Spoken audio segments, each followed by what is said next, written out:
It's interesting that you mentioned the point that he works through reaching the senses, because I was in a bookstore once, and I picked up a Satanist Bible, and it said that the key principle of Satanism was that of indulgence, whereas a key principle of Christianity is that of sacrifice. That's right. That's right. You see, the two words that are whispered in the ear of everybody's soul, so to speak, by the tempter is, why not? Why not have it? Especially if it's what they call a victimless action. Nobody's hurt by it. You just enjoy yourself. You get your gold, you get your woman, you get your man, you get your boy, you get your food, you get whatever you want illegally. Why not? And it is self-indulgence. And for that phrase, why not, embodies exactly the principle that he uses, and he trains us to use with ourselves. Why not have it? You're doing no harm to nobody. It's victimless, and you have a right to it. And it belongs to John Smith or Mabel Kelly, but after all, you're just as good as them, and they won't know anyway, and it won't hurt them. And they have no right to them, they're too stupid. So why not have it, my friend? It's self-indulgence. And it's the hardest thing in the world, Bernard, I find, in the pastoral work I do, to tell good, solid citizens, no, you have to make a sacrifice. And they'll say, well, why? I haven't committed a sin. It's not so much that. It is that if you do curb your self-indulgence, even legitimate self-indulgence, because you're not supposed to touch illegitimate self-indulgence, but if you do curb legitimate self-indulgence, like that extra chocolate eclair, self-indulgence of various kinds, once we start on that road, and and I find it very hard to inculcate to a lot of good people that you make voluntary sacrifices to train yourself, because this is a warfare. And asceticism, as you know, means exercise. The original Greek word means to exercise oneself as a gladiator, as a fighter in the amphitheater, at the games. You have to be active and curbing things just to be able to say, I can say no. That's why a total addiction to smoking or to drinking, apart from the alcohol part of it, drinking, or to chocolate, or to anything, a total addiction, there's something wrong in it, there's something unchristian, there's something sinful, at least venially sinful. You are self-indulgent, and you can't do that. Nature will come against you, and finally your soul will suffer from it.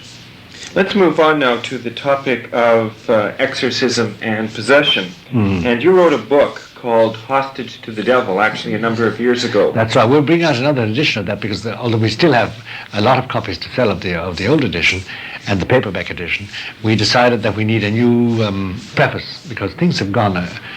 when I wrote that book in 1975, I wrote it for one reason and one reason only, Bernard. I wrote it because I found that my contemporaries in America and in Canada and Australia and Ireland had forgotten what it was all about. They didn't know what exorcism was. And there was a very funny picture called The Exorcist, based on the book by William Blatty, which is totally erroneous as regards exorcism. It's a phony exorcism, because it makes out exorcism to be a sort of a combination of Frankenstein and Dracula with a lot of green goo and windows breaking and bodies flying. And it's much more terrible and lethal than that.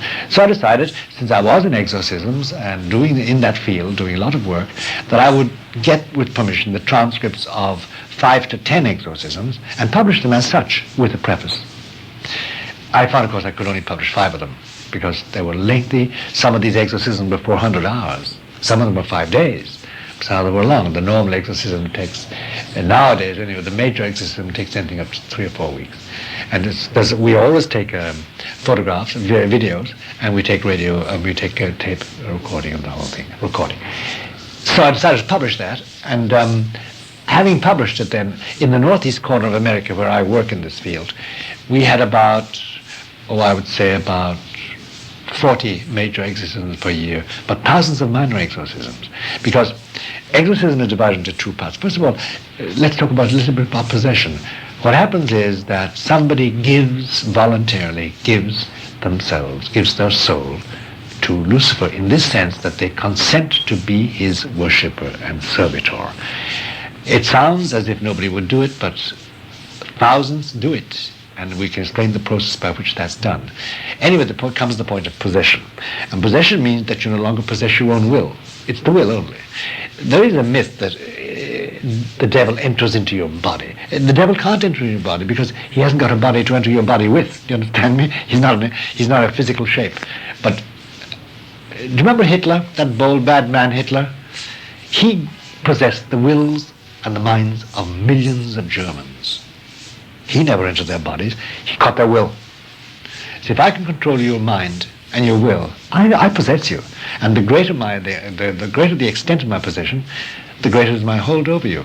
And you can see that when we had that awful man, I think his name was Steinberg, but Lisa, his common law wife, he made her be cruel to this little child who died finally. We had this awful case 2 years ago in New York. It's a case of some man dominating a woman, sometimes a woman dominating a man, so dominating that they are their servants, their slaves. That's the nature of possession. Except that once the spirit has been allowed to get power in you, it is very hard to break it. You can't break away. You must do it voluntarily, by the way. There's no such thing as involuntary possession. You don't wake up one morning and say, my goodness, the devil has possessed me. That doesn't happen. You have asked him in. And he finally arrives, bag and baggage, scrip and scrippage, to stay forever. Now, that's possession. People often confuse it with what we call obsession. Obsession is where he's softening you up, if I can use that expression, about a horrible process, where you're being harassed. And it's very much like this. Supposing I start harassing you, Bernard, and I say, if you don't give me $2,000 and I know you have it in your pocket, I'm going to kill you. I'm going to injure your wife. I'm going to damage your children. I'm going to ruin your reputation. And I keep harassing you. And you get letters about this and telephone calls, and I meet you suddenly in the street, I meet your wife and say, does your husband know what dangerous position he's put you into? I get the children at the playground and I say, your daddy's a very bad man. He's going to have you killed. I harass him. I harass you. And all it does is persuade you finally to do my will. And the will is, let me in, please. Let me possess you. Give me your will. That's obsession. Many people get into terrible conditions of melancholia, have to go to a shrink or a doctor. It never strikes them that what they are is they're being harassed by Satan.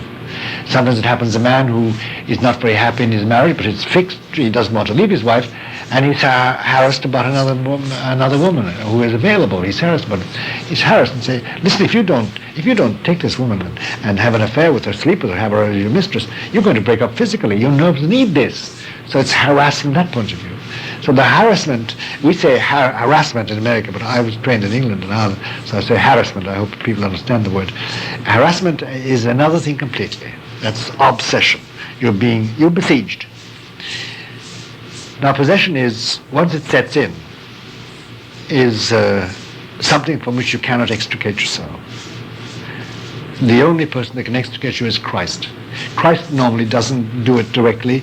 He delegates that to his apostles, and those are the bishops of the church.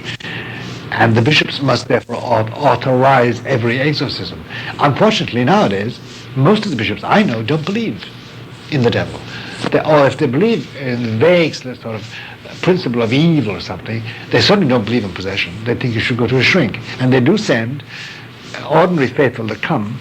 I've stopped sending them to certain bishops now. They send them off to see a local shrink and go to a home, rest up, get drugs. And it only makes it worse. And it's a terrible plight. But that's due to the lack of faith in bishops and priests. Then even when the bishop does believe, the parish priest doesn't, and he laughs them out of the confessional.